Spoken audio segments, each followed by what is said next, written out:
যাইল লবণ যাইল নাই ও মাই গো কত ফাগুন যাইল লবণ যাইল নাই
আমি যাই আমি তো সেবার কাছে গ্রাস করি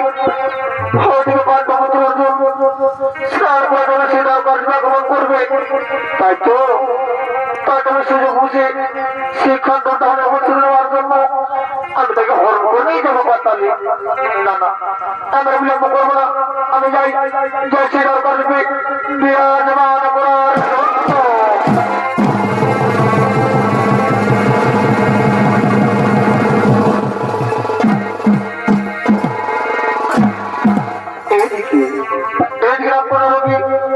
সেই গঙ্গাটা কাট বেরোলেন আরো দেখি ওইদিকে পাণ্ডব বড় বাসে ধরে গেলেন এই যে গঙ্গার কাটবে স্নান করার জন্য আগমন করছে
আর তোমার জন্য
তুমি যে আমার আমি যে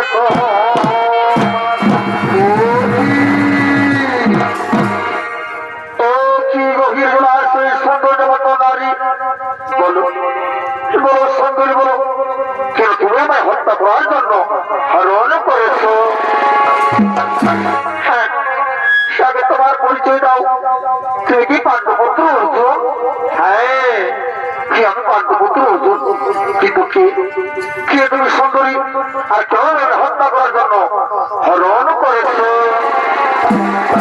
হ্যাঁ সে পাণ্ডব যুবরাজ তুমি আমাদের রাজবংশের ভূমিহীন করেছ। তুমি শ্রীকৃষ্ণকে ধরেছ নাই, তুমি আমাদের খান্ডব দহন করে ছিনিয়ে নিয়েছ। রাজবংশের বড় শত্রু হলো পাণ্ডবগণ, তাই তুমি নাগরাজ বাসুরাজ তোমায় হত্যা করতে চেয়েছি।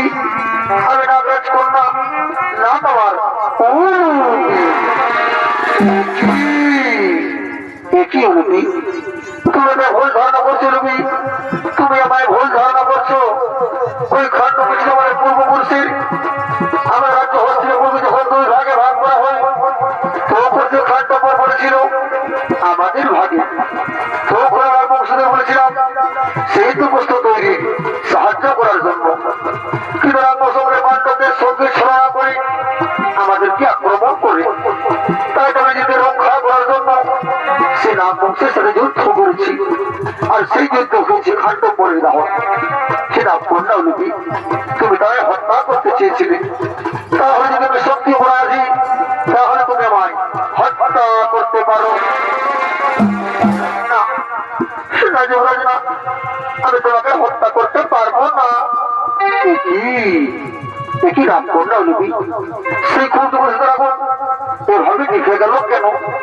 সে যুবরাজ সেই খুব ভালোবাসার জন্য ভেসে গেল। আমি যে তোমার প্রভু রূপ দেখে আমি যে তোমায় ভালোবেসে ফেলেছি বন্ধু। তুমি ঠিক কোথায় বলেছ, তুমি ঠিক কোথায় বলেছো রবি। আমি তোমার প্রভু রূপ দেখে আমি তোমায় ভালোবেসে ফেলেছি। এসো রবি এসো, এসো আমার কাছে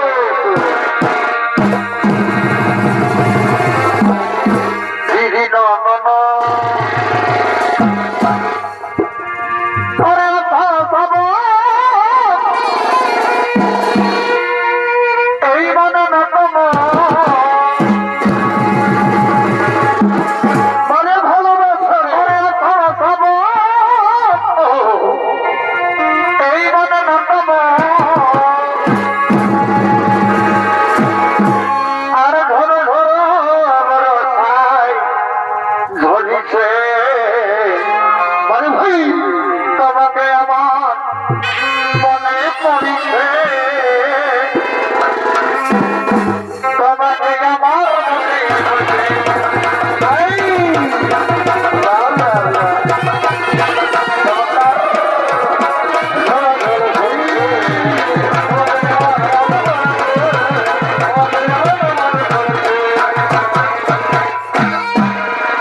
সরোজ হলির জলে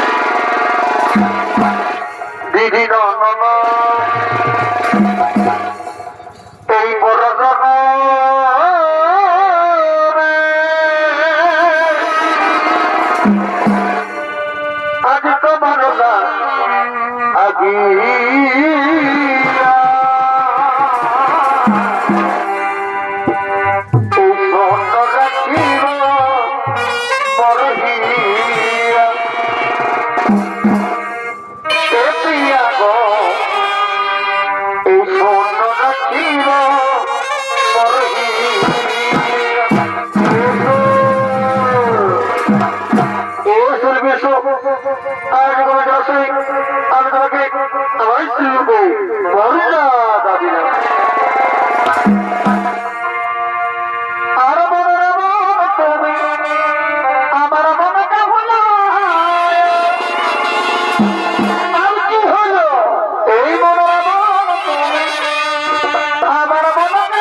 তাদের দিব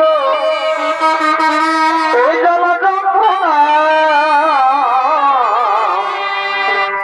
এই ধন্য রাখিব মরহিয়া ও প্রিয়া গো ধন্য রাখিব মরহিয়া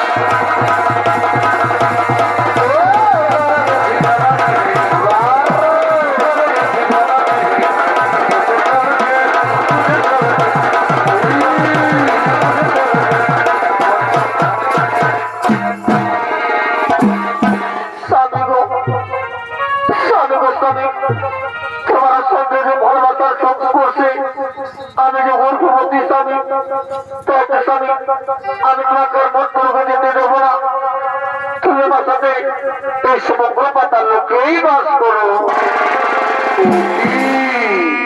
নাও লুবি নাও লুবি না তা হয় না এই ব্রাহ্মণের রক্ষার জন্য আমি তোমার শ্রীনগরের সাথে 12 বছর বনবাস ভ্রমণ করছি তাই করবি তুমি আমার কথা বলবি তোমার গর্ভে যে সন্তান প্রসব করবে সেই সন্তানকে তুমি খুব বড় করে তাকে তুমি মায়াবী রক্ষা রূপে পরিণত করবে হ্যাঁ হ্যাঁ স্বামী হ্যাঁ আমি কথা দিলাম স্বামী আমার গর্ভের সন্তানকে আমি খুব রক্ষা করে বড় করে তাকে আমি মায়াবী রক্ষা রূপে পরিণত করবো আর একটা কথা বলি স্বামী আমি নাগরাজ কন্যায় তুমি তোমায় বলছিলাম তুমি সমগ্র জলাশয়ে অজীব হয়ে থাকবে এই জন্য সমস্ত জলচরা তোমার বংশীভূত হয়ে থাকবে তোমার বংশীভূত হয়ে থাকবে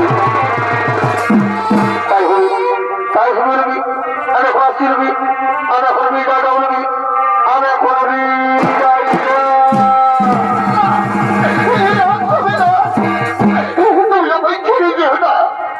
আমি যে তোমার গর্ব জাত আমি তোমার ছেড়ে আমি কেমন করে থাকবো তুমি আমার